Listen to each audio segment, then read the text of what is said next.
আমরা নামাজ আদায় করার আগে, আসার আগে, বাসার থেকে বের হওয়ার আগে যেন আমরা সদকায়ে ফিতরা আদায় করে আসি। সদকায়ে ফিতরা একটা বিশেষ আমল। আজকের রাসূলুল্লাহ সাল্লাল্লাহু আলাইহি ওয়াসাল্লাম বলেছেন, যে ব্যক্তি ময়দানে ঈদের সালাত আদায় করার আগ মুহূর্তে সদকায়ে ফিতরা আদায় করবে, আল্লাহ তাআলা তাকে একটা কবুলিয়াত সদকা করার সওয়াব দান করবেন। আর এই সদকাটা সকলের পক্ষ থেকেই করতে হবে, নাবালেগ বাচ্চা, ছেলে মেয়ে, স্ত্রী, বউ সকলকেই আদায় করতে হবে। এজন্য আমাদের আয়াত্তাধীন যারা আছে তাদের পক্ষ থেকে আমরা আদায় করব। বিশেষ করে যদি ছেলেরা বালেগ হয়ে যায় তাদের পক্ষ থেকে পিতামাতার আদায় করা জরুরি না, তবে প্রত্যেকের পক্ষ থেকে সদকায়ে ফিতরা আদায় করে আমরা সুন্নাহ মোতাবেক একটু মিষ্টি মুখ করে সেমাই বা খেজুর খেয়ে আমরা ঈদের সালাত আদায় করার জন্য ডান পাশ দিয়ে চলে আসি এবং আস্তে আস্তে আওয়াজে মৃদু স্বরে তাকবীর দিতে থাকি, আল্লাহু আকবার, আল্লাহু আকবার, লা ইলাহা ইল্লাল্লাহু, আল্লাহু আকবার, আল্লাহু আকবার, ওয়ালিল্লাহিল হামদ, আল্লাহু আকবার, আল্লাহু আকবার, লা ইলাহা ইল্লাল্লাহু, আল্লাহু আকবার, আল্লাহু আকবার, ওয়ালিল্লাহিল হামদ। সম্মানিত হাজিরিন, ঈদুল ফিতর, আজকে ঈদুল ফিতরের সালাত। এই ঈদুল ফিতর কিভাবে আসলো? হাদিস শরীফের মধ্যে আছে, আবু দাউদ শরীফ 1134 নম্বর হাদিস। عن أنس رضي الله تعالى عنه قال قدم رسول الله صلى الله عليه وسلم المدينة ولهم يومان يلعبون فيهما فقال ما هذان اليومان قالوا كنا نلعب فيهما في الجاهلية فقال رسول الله صلى الله عليه وسلم إن الله قد أبدلكم بهما خيرا منهما يوم الأضحى ويوم الفطر। হযরত আনাস রাদিয়াল্লাহু তাআলা আনহু থেকে বর্ণিত, তিনি বলেন, মুহাম্মদুর রাসূলুল্লাহ সাল্লাল্লাহু আলাইহি ওয়াসাল্লাম হিজরত করে যখন মদিনায় আগমন করলেন, মদিনায় এসে দেখলেন লাহুম ইয়াউমান ইয়ালআবুনা ফীহিমা, নব মুসলিমরা দুইটি দিনে উৎসব পালন করে, খেলাধুলা করে। ফাকালা মা হাযানিল ইয়াউমান, রাসূলুল্লাহ সাল্লাল্লাহু আলাইহি ওয়াসাল্লাম জিজ্ঞেস করলেন, এই দুইটি দিন কিসের দিন? ক্বালু কুন্না নালআবু ফীহিমা ফিল জাহিলিয়া, তারা বললেন, এই দুই দিন আমরা আইয়ামে জাহিলিয়াতের যুগ থেকেই আনন্দ উৎসব করে আসি, সেই ধারাক্রমে আনন্দ করি। ফাকালা রাসূলুল্লাহ সাল্লাল্লাহু আলাইহি ওয়াসাল্লাম ইন্নাল্লাহা ক্বাদ আবদালাকুম বিহিমা খায়রাম মিনহুমা, নিশ্চয়ই আল্লাহ সুবহানাহু ওয়া তাআলা তোমাদের এই দুই দিনের পরিবর্তে উত্তম দুই দিন নির্দিষ্ট করে দিয়েছেন। সেটা হলো ইয়াউমাল আদহা ওয়া ইয়াউমাল ফিতর, সেটা হলো ঈদুল ফিতর এবং ঈদুল আজহা। তাহলে রাসূলুল্লাহ সাল্লাল্লাহু আলাইহি সাল্লাম মদিনায় আসার পরে ঈদুল ফিতর এবং ঈদুল আজহার নামাজ অনুষ্ঠিত হয়। এই দুই দিন মুসলমানদের উৎসবের দিন। তোমরা আইয়ামে জাহিলিয়াতের যুগের থেকে যে আনন্দ ফুর্তি করে আসো, মেলা করে আসো, এটা আল্লাহ তাআলা পছন্দ করেন না। এটার পরিবর্তে আল্লাহ সুবহানাহু ওয়া তাআলা দুইটি দিন তোমাদের জন্য উৎসবের জন্য দিয়েছেন। সুবহানাল্লাহ। সম্মানিত হাজিরিন, আজকে ঈদুল ফিতর আল্লাহ সুবহানাহু ওয়া তাআলা আমাদের জন্য আনন্দের দিন করেছেন। বিশেষ করে এটাকে বলা হয় ঈদুল ফিতর। ঈদ শব্দের অর্থ আনন্দ, খুশি, অথবা ঈদ শব্দের অর্থ বারবার যা আসা যাওয়া করে। এরপর ফিতর শব্দের অর্থ হলো ভাঙ্গা। ঈদুল ফিতর মানে ভাঙার খুশি, ভাঙার আনন্দ।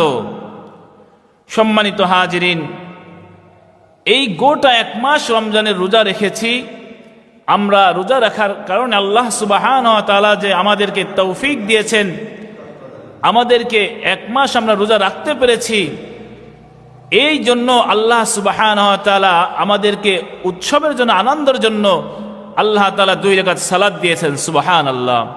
ইসলাম ধর্ম কত সুন্দর যে তুমি আনন্দ করবে সেটাও যেন ইবাদতে শামিল হয়। সুবহানাল্লাহ। আল্লাহ সুবহানাহু ওয়া তাআলা এজন্য ঈদুল ফিতর দিয়েছেন, আমার বান্দারা যারা লম্বা একটা দীর্ঘ মাস রমজানের রোজা রেখেছিল, কষ্ট করে না খেয়ে স্ত্রী সহবাস থেকে দূরে ছিল, অনেক কিছু থেকে বিরত থাকার কারণে কষ্ট করেছে। আল্লাহ বলেন ইন্না মাআল উসরি ইউসরা, প্রত্যেক কষ্টের পরেই সহজ আছে, আনন্দ আছে। এই যে দীর্ঘ একটি মাস রমজানের রোজা পালন করেছ, এজন্য আল্লাহ তাআলা ওই রোজাদার ব্যক্তিদের জন্য একটা খুশির সংবাদ দিলেন। সেটা হলো, খুশিটা তোমাদের শুরু হবে সালাত দিয়ে। যেটা সবচাইতে বড় খুশি হলো আজকে 1 মাস রোজা রাখার পরে 2 রাকাত সালাত আদায় করতে পারা, এটা হচ্ছে সবচেয়ে বড় খুশি। এজন্য সম্মানিত হাজিরিন, এই ঈদুল ফিতরের সালাতটা রোজাদারদের জন্য বড় খুশির সময়, বড় খুশির আনন্দের সময়। রাসূলুল্লাহ সাল্লাল্লাহু আলাইহি ওয়াসাল্লাম বলেন লিসাইমি ফারহাতান, প্রত্যেকটা রোজাদারের জন্য 2টি খুশির সংবাদ, খুশির সময় আছে। ইনদা ফিতরিহি, যখন ঈদুল ফিতরের সালাত আদায় করবে তখন রোজাদারের বড় খুশি, বড় আনন্দ, মহা আনন্দ। 2 নাম্বার হলো ইনদা লিকাই রাব্বিহি, তার প্রভুর সাথে পরকালে যখন সাক্ষাৎ হবে সেটা হলো রোজাদারের জন্য বড় আনন্দ। এজন্য যারা রোজাদার আছি, যারা রোজা রেখেছি, তাদের আজকে মহা খুশি। তারা সালাত আদায়ের জন্য আগে আগে আসবে, আগের কাতারে থাকবে। কারণ গোটা 1 মাস আল্লাহ তাআলার বিধান পালন করেছি, এই বিধান পালন করতে পেরেছি, শুকরিয়াতান আল্লাহর দরবারে সেজদা করা হবে। এজন্য ঈদের সালাতকে আরেক ভাষায় বলা হয় শুকরের সালাত, শুকরিয়া সালাত। আল্লাহর দরবারে শুকরিয়া যে 1 মাস আল্লাহর বিধানটা আমার আপনার দ্বারা আল্লাহ পালন করাইছেন। সুবহানাল্লাহ। সম্মানিত হাজিরিন, আজকে ঈদুল ফিতরের দিন আল্লাহর নবী মুহাম্মদুর রাসূলুল্লাহ সাল্লাল্লাহু আলাইহি ওয়াসাল্লাম মিশকাত শরীফের মধ্যে হাদিসখানা বর্ণনা করেছেন, 2096 নম্বর হাদিস। ইযা কানা ইয়াউমু ঈদিহিম ইয়ানি ইয়াউমা ফিতরিহিম, রাসূল বলেন যখন তোমাদের কাছে ঈদুল ফিতর আসবে, অর্থাৎ ঈদের দিন, ঈদুল ফিতরের দিন, বাহা বিহিম মালাইকাতুহু, আল্লাহ সুবহানাহু ওয়া তাআলা ফেরেশতাদের কাছে রোজাদারদের সম্মান মর্যাদা নিয়ে গৌরব করতে থাকে। আল্লাহ তাআলা ফেরেশতাদেরকে বলে, ও আমার ফেরেশতারা, তোমরা রোজাদারদের সংবর্ধনা দেবার জন্য পথে পথে দাঁড়িয়ে যাও। এজন্য অন্য হাদিসের মধ্যে দেখা যায় ঈদুল ফিতরের দিন রোজাদার যখন ঈদুল ফিতর আদায় করার জন্য মসজিদে ময়দানের দিকে আসে, ফেরেশতারা রাস্তার দুপাশে তাকে সংবর্ধনা দিতে থাকে। সুবহানাল্লাহ। আল্লাহ রাব্বুল আলামিন ফেরেশতাদেরকে বলে, ও আমার ফেরেশতা, আমার ইজ্জতের কসম, আমার মহত্বের কসম, আমার মর্যাদার কসম। আল্লাহ তাআলা বলেন, ইয়া মালাইকাতি মা জাযাউ আজিরিন ওয়া ফি আমালিহি, ও আমার ফেরেশতারা, তোমরা বলো যারা গোটা 1 মাস রোজা রেখেছিল, আজকে দোয়ার জন্য, সালাতের জন্য ঘর থেকে বের হয়ে যাচ্ছে, বলো তো তাদের প্রতিদান কি দেয়া যেতে পারে? আল্লাহ রাব্বুল আলামিন ফেরেশতাদেরকে বলে, ওয়াফি আমালিহি, তারা আমার আমল করেছে, আমার কাজ সম্পন্ন করেছে, তাদের প্রতিদান কি দেওয়া যেতে পারে? ক্বালু রব্বানা জাযাউহু আইয়ুওয়াফা আজরাহু, ফেরেশতারা বলে, হে আল্লাহ, হে আমাদের রব, হে আমাদের প্রতিপালক, যেই বান্দা আপনার, যেই মজদুর কাজ করে সম্পন্ন করেছে, আমল করে পূর্ণ করেছে, গোটা 1 মাস রোজা রেখেছে, আল্লাহ তার প্রতিদান তো আইয়ুওয়াফা আজরাহু, তার প্রতিদান তো পুরাপুরি দিয়ে দেওয়া উচিত। সুবহানাল্লাহ। রোজাদারদের ব্যাপারে আল্লাহ পাক ফেরেশতাদের কাছে গর্ব করতেছে যে গোটা 1 মাস আমার হুকুম পালন করেছে আমার বান্দারা, আজকে ক্ষমার জন্য শুকরিয়া তান আমার কাছে আসতেছে। হাদিসের মধ্যে আছে, এরপর আল্লাহ তাআলা বলেন ইরজিউ ফাকাদ গফারতু লাকুম ওয়া বাদদালতু সাইয়্যাতিকুম হাসানাত। আল্লাহ তাআলা বান্দাদেরকে বলে, ও আমার বান্দারা, ও আমার গোলামেরা, গফারতু লাকুম, আমি তোমাদের সমস্ত গুনাহ মাফ করে দিলাম। সুবহানাল্লাহ।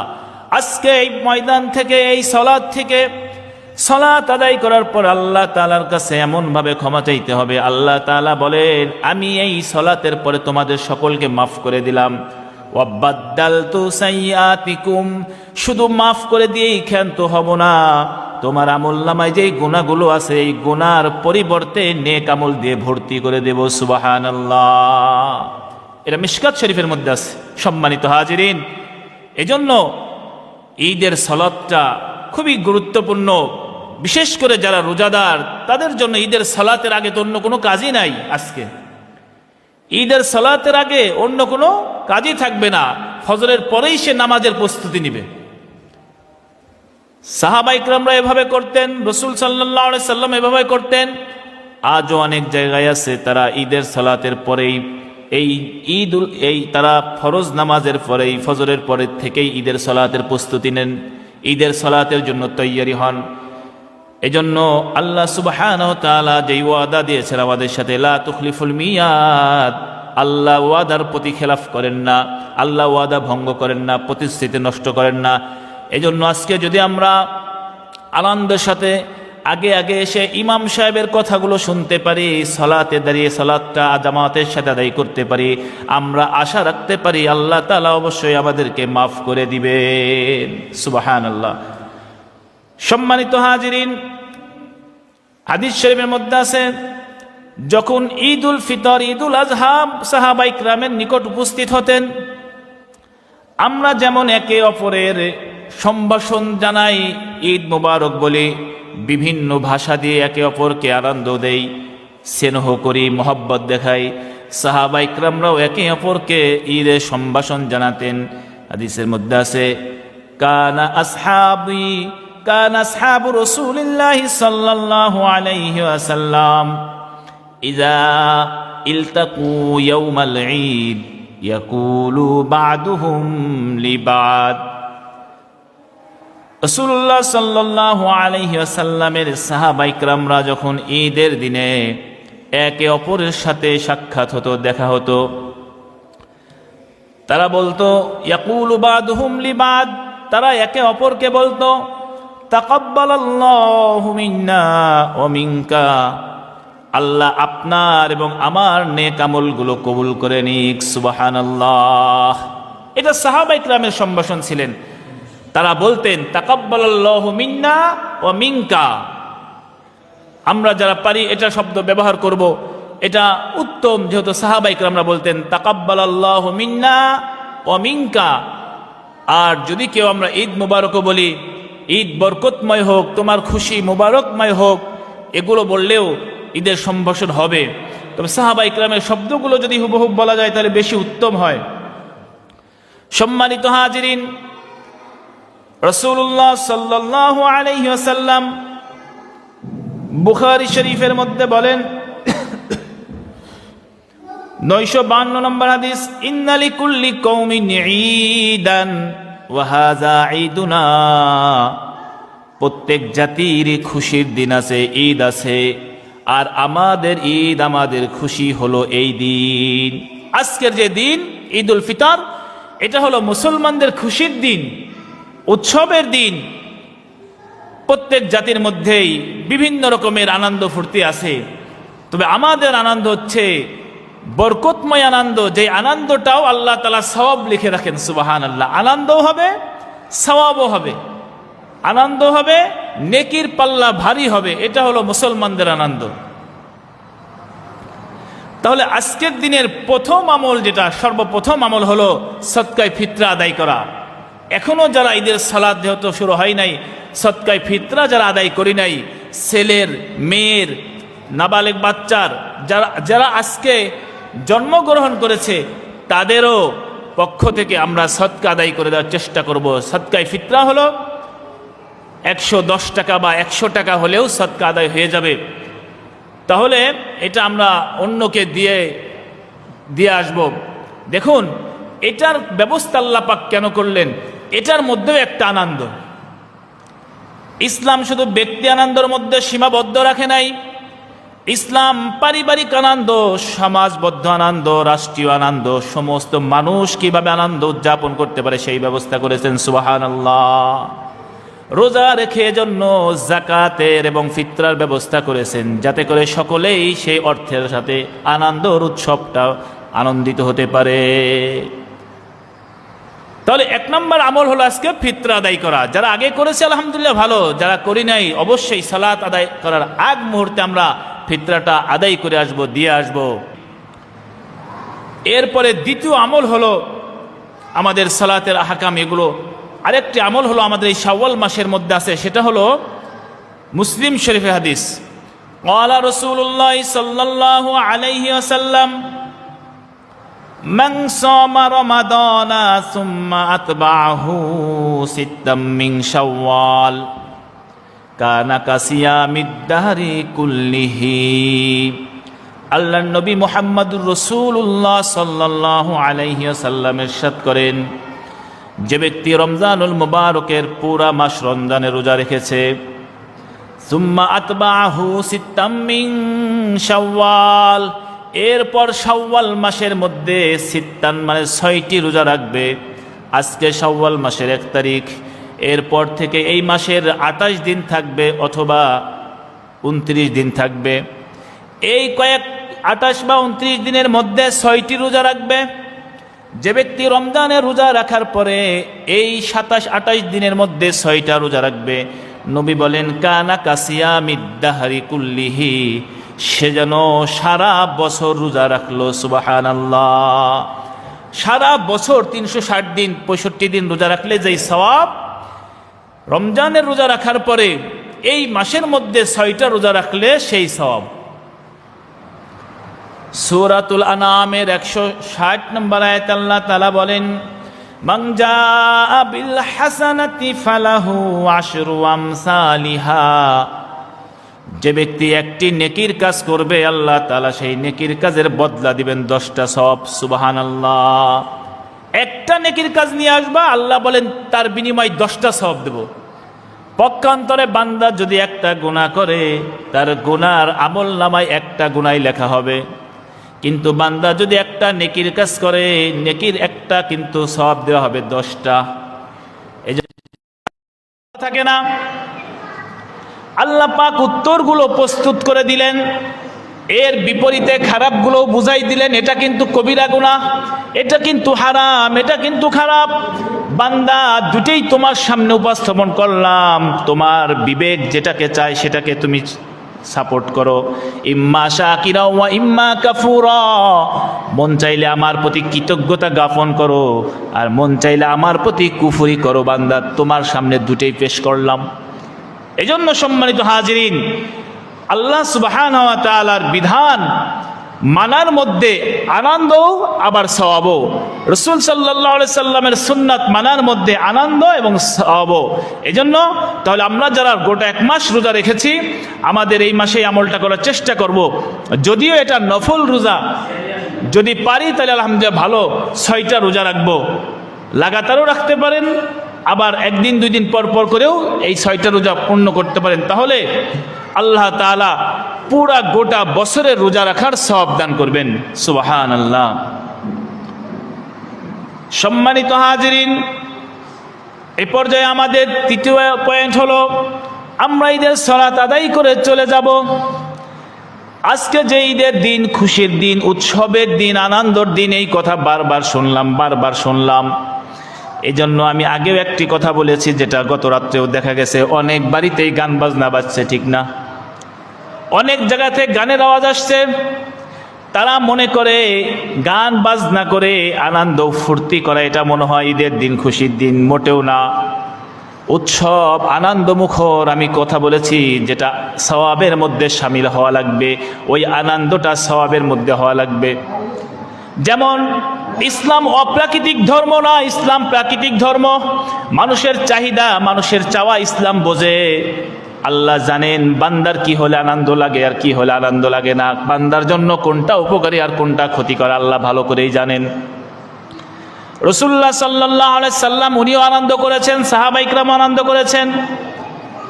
যেমন ধরুন রাসূলুল্লাহ সাল্লাল্লাহু আলাইহি ওয়াসাল্লাম ওনার স্ত্রীর সাথে উনি দৌড় প্রতিযোগিতা করেছেন, এটা অবশ্যই আনন্দদায়ক একটা বিনোদনের অংশ।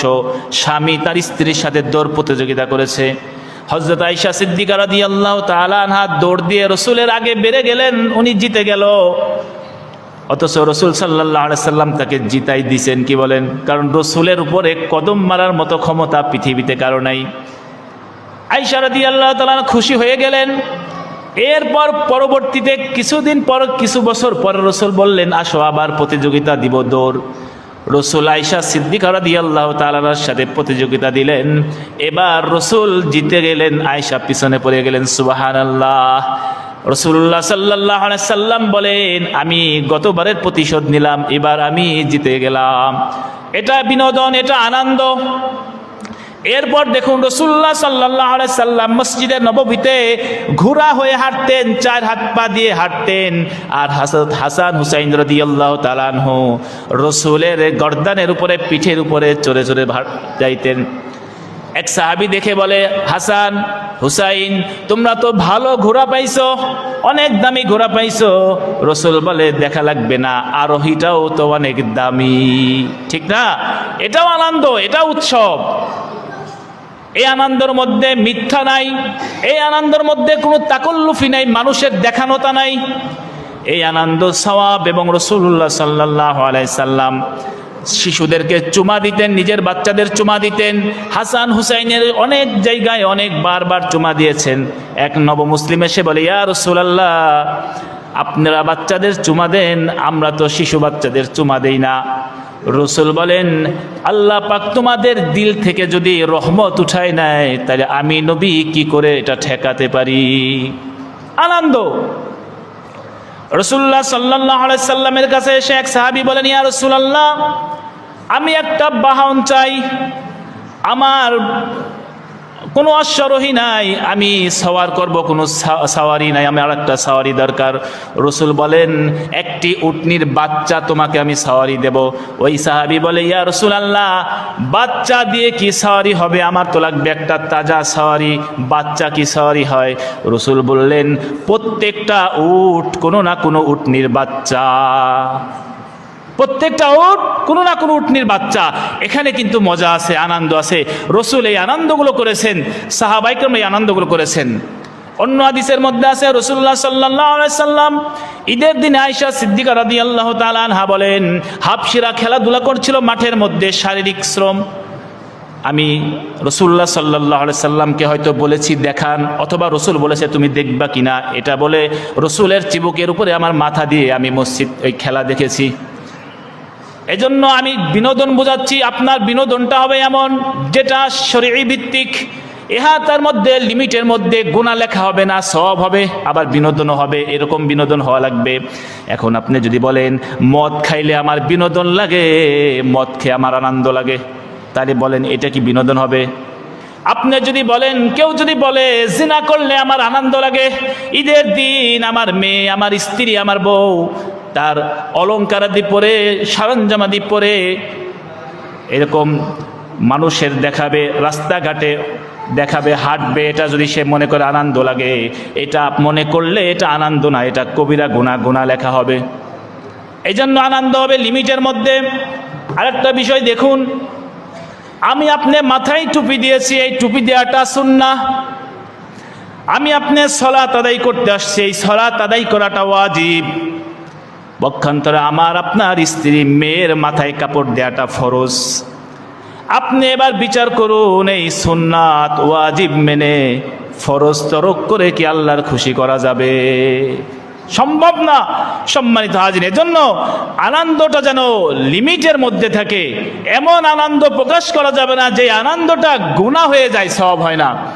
আনন্দ হতে হবে সওয়াব। এই যে সালাত, এটা আনন্দ, রোজাদারদের জন্য আনন্দ, সবচাইতে মহা আনন্দ রোজাদারদের জন্য, যারা গোটা এক মাস রোজা ছিল। আজকে ঈদের সালাত তাদের জন্য সবচেয়ে বেশি আনন্দ। এই আনন্দটা তাদের ক্ষমা ঘোষণা করা হবে। তারা আনন্দ, আল্লাহ সুবহানাহু ওয়া তাআলা এই জন্য সালাত দিয়ে শুরু করলেন, যে ঈদের আনন্দটা সালাত দিয়ে শুরু হবে।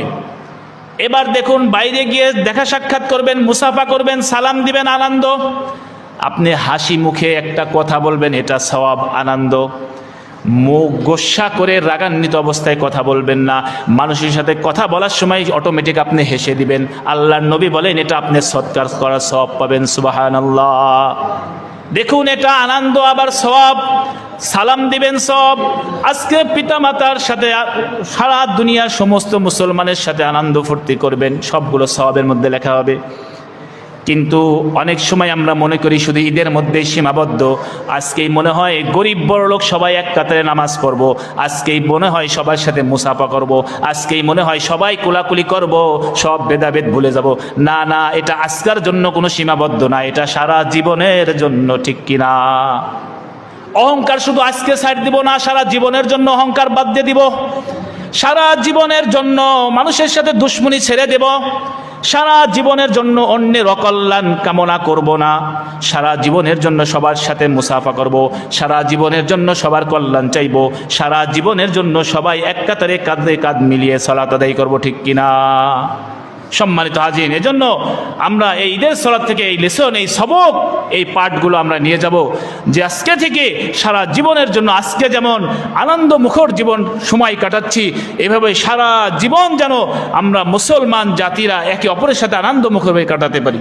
সম্মানিত হাজিরিন, এজন্য আজকে এখান থেকে আমরা এটা জানতে পারলাম, কয়েকটা বিষয় আমি আলোচনা করেছি। এক হলো, আজকের প্রথম আলোচনা ছিল ফিতরাটা অবশ্যই আমরা আদায় করব সবার পক্ষ থেকে, ছোট বড়, গরিব বড়লোক সবাই ফিতরা আদায় করব। আজকে সালাতের আগে আদায় করলে কবুলিয়াত সওয়াব, আর সালাতের পরে আদায় করলে সেটা হবে এরকম সাধারণ সদকা। দ্বিতীয় আলোচনা ছিল ঈদের সূচনা কি ছিল, ঈদ কিভাবে আসলো, ঈদের কিছু ফজিলত নিয়েও কথা ছিল ঈদের সালাতের। এরপর তৃতীয় কথা ছিল শাওয়াল মাসে 6টা রোজা রাখবো আমরা, যারা রোজার মাস পুরা রোজা রেখেছি 1 বছর রোজা রাখার সওয়াব পাবো। এরপরে আসলো কিছু ইতিবাচক বিনোদন, যেই বিনোদন করলে সওয়াব আছে, গুনাহ নাই, এবং আল্লাহ তাআলা বিনোদন হিসাবে শামিল করবেন। আর এরপরে আসলো কিছু নেতিবাচক বিনোদন, যেগুলো শুধু সাময়িক সময় হয়তো আনন্দ হতে পারে দিলে, কিন্তু সেটার জন্য গুনাহ লিখবেন আল্লাহ তাআলা। এজন্য সাময়িক সময় এই গুনার যে বিনোদন আছে, এগুলো থেকে আমরা বেঁচে থাকার চেষ্টা করব, এগুলো থেকে বিরত থাকার চেষ্টা করব। আমরা শারীরিক খেলাধুলা করব, অবশ্যই করব, এটা শারীরিক শ্রম, অর্থাৎ শরীর চর্চা হয়, এই ধরনের খেলা খেলবো। আপনি যদি আজকে ঈদ আনন্দ মনে করে সারাদিন মোবাইল নিয়ে বসে থাকি ঘরের মধ্যে, সাক্ষাৎ করলাম না কারোর সাথে, দেখা করলাম না, কারো বাড়িতে গেলাম না, এরকম একে অপরের সাথে হাসি খুশি করলাম না, এক জায়গায় বসে মোবাইল টিপতে টিপতে 3 ঘন্টা চলে গেল, সারাদিন চলে গেল, এটা তো শরীর চর্চা হলো না, এটা তো বিনোদন হলো না। সম্মানিত হাজিরিন, এজন্য বিনোদন যেভাবে ইসলাম সমর্থন করেছেন, ইসলাম বলেন সেইভাবে বিনোদন করা, অর্থাৎ আমাকে খেয়াল রাখতে হবে এই বিনোদনের মাধ্যমে যেন গুনাহ না হয়, এই বিনোদনের মাধ্যমে যেন গুনাহ না হয়। না হলে কি হবে জানেন, সারাদিন গরুর দুধ দহন করলেন, সন্ধ্যাবেলায় গরুর পেশাব দিয়ে দিলেন দুধের মধ্যে। সারাদিন দুধ দহন করলেন পাত্রে, শেষ বেলায় এসে গরুর পেশাব চোনাটা ফেলে দিলেন দুধের মধ্যে, দুধটা যেমন নষ্ট হয়ে গেল। সারা গোটা 1 মাস রোজা রাখলাম, কত বিষয় থেকে বিরত ছিলাম, আজকে যদি কবিরা গুনায় সাইলাপ করে ফেলি, গান বাজনা ডেকসেট মেয়ে ছেলে নিয়ে অনায়াসে একেবারে আড়ম্বরভাবে ঘোরাফেরা করি, তাহলে গোটা রোজার মাসের সাদা দুধকে চোনা দিয়ে মিশিয়ে দিলাম, নাউজুবিল্লাহ। এজন্য চেষ্টা করব একে অপরকে মেহমানদারি করাবো, নিজে অন্যর মেহমান হব, অন্যকে মেহমান বানাবো, এভাবে আনন্দের মধ্যে যেটা সওয়াব হবে, রাসূল সাল্লাল্লাহু আলাইহি সাল্লাম সওয়াবের মাপকাঠি বলেছেন, সেগুলো করার চেষ্টা করব। আল্লাহ সুবহানাহু ওয়া তাআলা আমাদের কোরআন ও হাদিস মতো আমল করার তৌফিক দান করুক। সম্মানিত হাজিরিন,